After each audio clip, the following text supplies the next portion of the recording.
কয়েকদিন ধরে কান্তা আর ইতি বলছে চলো কোনো রিসোর্টে ঘুরে আসি। যাব না করে শেষ পর্যন্ত ওদের কথায় রাজি হয়ে গেলাম। ওরাই সব কিছু ঠিক করলো, সব কিছু ওরাই করলো। এটা ছিল পূর্বাচল নিঝুমপল্লী রিসোর্ট। এরপর সকাল 8টায় আমরা সকালে সবাই মিলে রওনা দিলাম, একটা বড় মাইক্রোতে করে সবাই মিলে রওনা দিলাম। এই যে এখানে সবাই আছে গাড়িতে, আমি, আম্মা, ইতি, ইমি, এখানে কান্তা, ছন্দা, বর্ণিল, অর্ণি, আমি, কান্তার হাজব্যান্ড আমিন এবং আমার হাজব্যান্ড বাকিবিল্লা। তো এই যে আমি আর আম্মা দুজনে মিলে পিক তুলছিলাম। আম্মা খুব খুশি মনে ছিল, আম্মাকে দেখে আমার খুব ভালো লাগছিল। আম্মার যে ঘাড়ে ব্যথাটা করে, ওই সময় আম্মার ঘাড়ে একটু ব্যথা করছিল না। আম্মা আমাদের সাথে খুব এনজয় করতেছিল। আম্মাকে বলছিলাম আম্মা আপনার কেমন লাগছে? আম্মা বলছিল আমার খুবই ভালো লাগছে, আমার শরীরটা অত খারাপ লাগছে না। আম্মা খুবই হাসি খুশিতে ছিল আর আমরা তো সবাই খুবই মজা করতে করতে যাচ্ছিলাম। এরপর আমরা পূর্বাচল একটা হোটেলে থেমে এখানে সবাই মিলে খুব মজা করে নাস্তা করে নিলাম। প্রচণ্ড খিদে পেয়েছিল, আমরা সকালে কেউই নাস্তা করে বের হয়েছিলাম না, সবাই একটু চা খেয়ে চলে আসছিলাম। তো নাস্তায় ছিল পরোটা, ডাল, সবজি এবং ডিম ভাজি। গরম গরম পরোটা ভেজে দিচ্ছিল আর আমরা খাওয়া দাওয়া করছিলাম। আর কান্তা বারবার উঠে উঠে দেখছিল কার কী কী লাগবে। এরপরে নাস্তা শেষ করে আমরা সবাই গরম গরম চা খেলাম। তারপরে আমরা আবার গাড়িতে উঠে রওনা দিলাম। অবশেষে আমরা রিসোর্টে এসে পৌঁছালাম। এই যে কান্তা আর আম্মা, ইতি, ইমি, আমার মেয়েরা, আমরা সবাই গাড়ি থেকে নেমে বসে আছি রিসেপশনে। কান্তাকে বারবার বলছিলাম ভিডিওর দিকে তাকাও, আমি ভিডিও করছি। এরপরে আম্মাকে বললাম আম্মা আপনি একটু ভিডিওর দিকে তাকিয়ে হাসেন, আপনার একটু ভিডিও করি। আম্মা খুব সুন্দর একটা হাসি দিয়ে ভিডিওর দিকে তাকালো, মাশাআল্লাহ খুব ভালো লাগছে। আম্মা এভাবে হাসি খুশিতেই থাকুক আমরা চাই। আর সবাই একটু হাঁটাহাঁটি করছিল, মোবাইল দেখছিল, ছবি তুলছিল। এই ফাঁকে আমি কিছু ভিডিও করে নিলাম, কিছু ভিডিও বাইরে যে করলাম, ইতিও ভিডিও করছিল। আর এই যে আমাদেরকে ওয়েলকাম ড্রিঙ্কস দেওয়া হচ্ছে, আমরা সবাই ওয়েলকাম ড্রিঙ্কস খাচ্ছিলাম। আর এইদিকে দেখি ছন্দা জুস বার থেকে জুস নিচ্ছে, ছন্দার পছন্দের কোনো জুস। ও সবসময় এটাই করে। কান্তা, বর্ণি, অর্ণি ওরা জানলা দিয়ে একটু ভিউ দেখছিল, আমাকে দেখে একটু হাত নাড়তে শুরু করলো। আমি অবশ্য ভিডিও করছিলাম। বাইরের ভিউটা খুবই সুন্দর ছিল, চারিদিকে সবুজ ঘাস আর বিরাট মাঠ ছিল।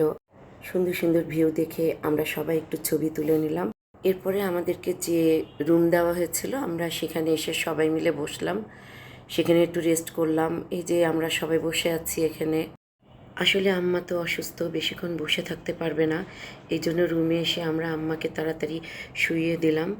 এরপরে চারিদিকে আমরা একটু ঘোরাঘুরি করলাম।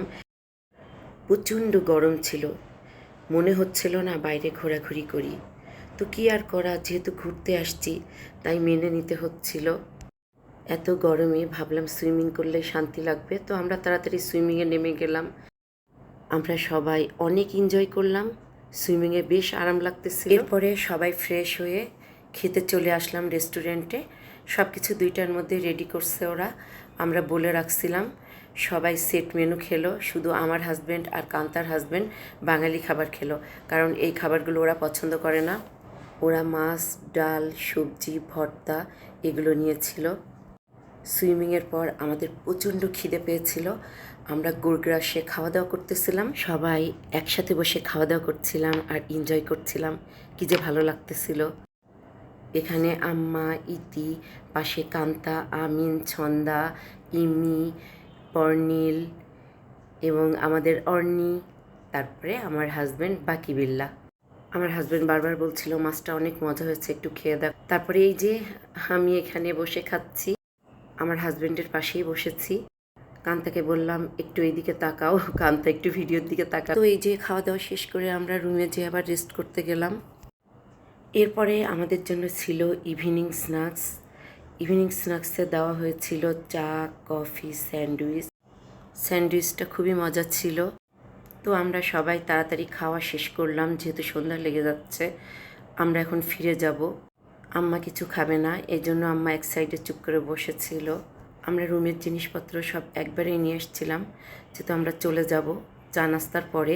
এই তো কেউ বসে আছে, কেউ চা খাচ্ছে, কেউ মোবাইল দেখছে। কান্তা ভিডিও করছি দেখে একটু হাত নাচছে।